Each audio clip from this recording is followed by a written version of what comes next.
Assalamualaikum warahmatullahi wabarakatuh. Nama saya Barli Alfadini dengan NIM 2007-5005 dari Prodi PKK Tata Busana. Semoga semua dari kita sehat selalu dan juga materi yang saya sampaikan dapat bermanfaat untuk kita bersama. Nah, masuk lagi ke dalam konsep dasar supervisi pendidikan. Mengenai tentang konsep dasar supervisi pendidikan, kita harus tahu dulu definisi dari supervisi. Nah, kata supervisi berasal dari bahasa Inggris yaitu supervision, yang artinya ada dua, super dan juga vision, yang mengandung pengertian melihat dengan teliti pekerjaan secara keseluruhan. Dan orang yang melakukan supervisi itu disebut dengan supervisor, yang bertugas mengadakan pengawasan terhadap penyelenggaraan sekolah. Nah, oleh karena itu, supervisi pendidikan atau supervisi sekolah diasumsi sebagai upaya untuk meningkatkan mutu pendidikan dan pengajaran yang ada di sekolah. Nah, supervisi merupakan salah satu strategi untuk memastikan bahwa seluruh langkah pada proses penyelenggaraan dan semua komponen hasil dari pendidikan yang akan dicapai memenuhi target pendidikan. Nah, ada lagi yang berpendapat bahwa supervisi dikatakan sebagai strategi manajemen yang terdiri atas serangkaian untuk memastikan bahwa mutu yang diharapkan dalam proses perencanaan, pelaksanaan kegiatan, juga evaluasi dapat tercapai dengan maksimal. Masuk lagi kepada tujuan supervisi pendidikan. Kita sudah membahas tadi mengenai definisinya. Sekarang masuk lagi kepada tujuan supervisi pendidikan. Nah, secara ringkas, tujuan dari supervisi yaitu membantu guru-guru dalam mengembangkan proses belajar dan juga mengajar. Yang kedua, membantu guru-guru menerjemahkan kurikulum ke dalam suatu proses belajar dan juga mengajar. Yang ketiga, membantu guru-guru mengembangkan staf sekolah. Nah, membantu guru melihat tujuan pendidikan, membimbing pengalaman belajar, mengembangkan sumber belajar, dan juga metode belajar. Dan juga memenuhi kebutuhan belajar bagi siswanya. Nah, dijelaskan lagi di dalam buku Pedoman Pelaksanaan Supervisi Pendidikan oleh Departemen Agama Republik Indonesia, yang tercantum pula pada tujuan supervisi pendidikan yang berbunyi, tujuan supervisi adalah perbaikan dan juga perkembangan proses belajar mengajar secara total. Ini berarti bahwa tujuan supervisi tidak hanya untuk memperbaiki mutu mengajar guru, tetapi juga membina pertumbuhan profesi guru dalam arti luas, termasuk di dalam pengadaan fasilitas-fasilitas, pelayanan kepemimpinan, dan juga pembinaan.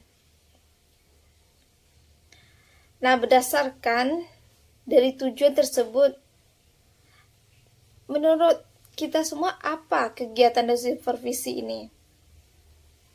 Kegiatan dari supervisi ini ada 4.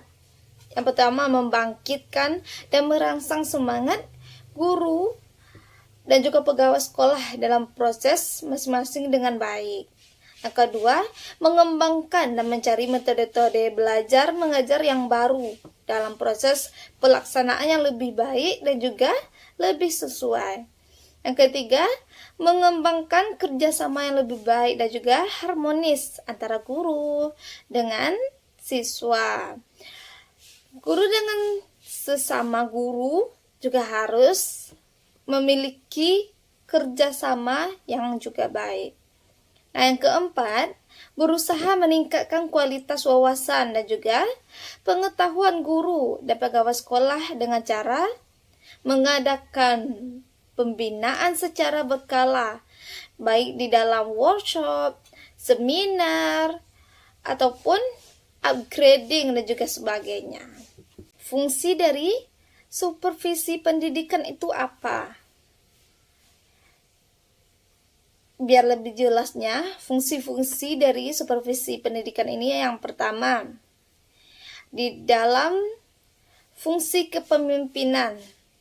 Nah, seorang supervisor hendaknya melaksanakan hal-hal yang pertama, meningkatkan semangat kerja guru, mendorong aktivitas dan juga kreativitas, mendorong terciptanya suatu kondisi yang juga kondusif, dan juga menampung dan juga melayani, mengakomodir segala macam keseluruhan aparat kependidikan. Nah, pada fungsi pengawasan, seorang supervisor hendaklah memperhatikan, mengamati dengan sungguh-sungguh melaksanakan tugas kepala sekolah, guru dan juga staf sekolah, membantu mengembangkan pendidikan dan juga pengajaran di sekolah, mengawasi pelaksanaan administrasi sekolah secara keseluruhan, dan juga mengendalikan penggunaan dan juga pendistribusian serta pengelolaan sarana dan juga prasarana. Ada lagi fungsi pelaksanaan.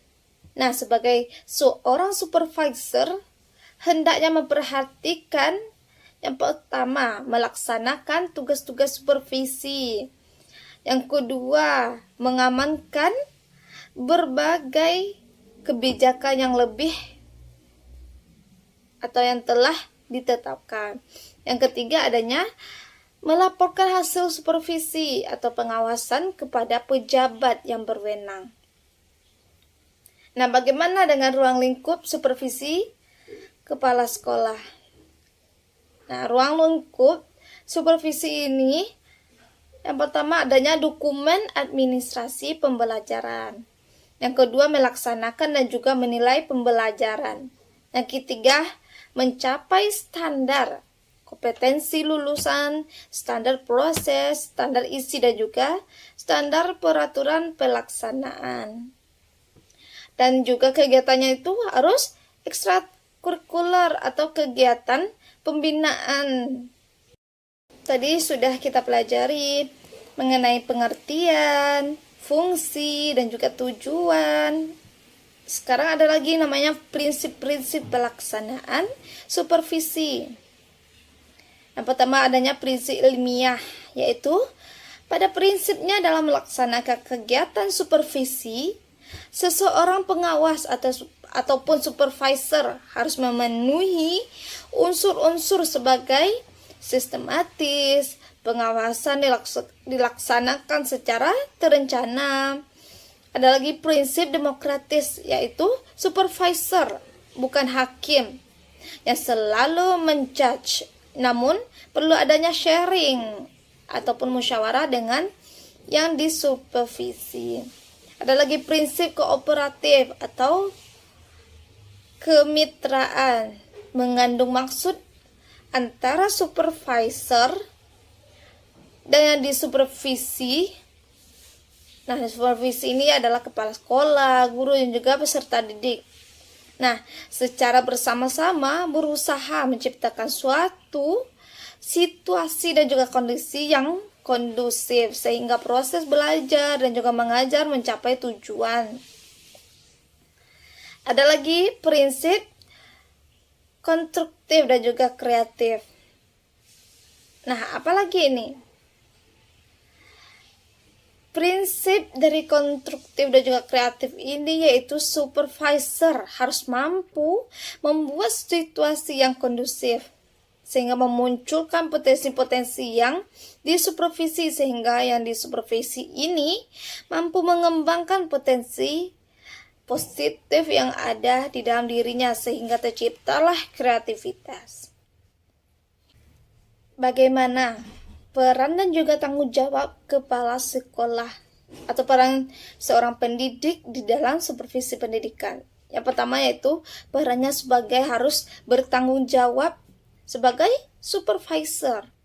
Nah, tanggung jawab supervisor ini berhubungan dengan pendidikan, yaitu mengenai kurikulum dan juga faktor-faktor penunjangnya, terutama unsur pelaksanaan yaitu guru-guru. Sebab di tangan gurulah salah satu kunci suksesnya tujuan dari pendidikan ini. Yang kedua adanya perannya mempertahankan dan juga mengembangkan kurikulum tersebut dengan menciptakan atau mempertahankan kondisi dan juga iklim belajar mengajar yang sesuai. Harus memberikan pengarahan kepada guru-guru tentang cara mengelola kelas dan juga mengkoordinasi staf pengajar. Nah, ada lagi perannya sebagai meningkatkan pelaksanaan aktivitas penunjang dalam hal peningkatan pelaksanaan aktivitas penunjang kurikulum. Nah, sebagai supervisor harus mampu melakukan penelitian pendidikan bersama-sama guru dan juga kepala sekolah, mengadakan hubungan dengan masyarakat dan juga kepala sekolah untuk membantu kegiatan supervisi yang ada pada pendidikan. Nah, itu adalah materi yang kita bahas pada minggu ini, yaitu supervisi pendidikan. Nah, itu adalah materi pada pertemuan kali ini, yaitu supervisi pendidikan. Kita sudah membahas tentang definisi supervisi pendidikan, tujuan pendidikan, supervisi pendidikan, fungsi dari supervisi pendidikan, dan juga prinsip dari supervisi pendidikan dan juga bagaimana peranan pendidik terhadap supervisi pendidikan. Nah, semoga materi kali ini dapat bermanfaat bagi kita semua dan saya ucapkan terima kasih. Assalamualaikum warahmatullahi wabarakatuh.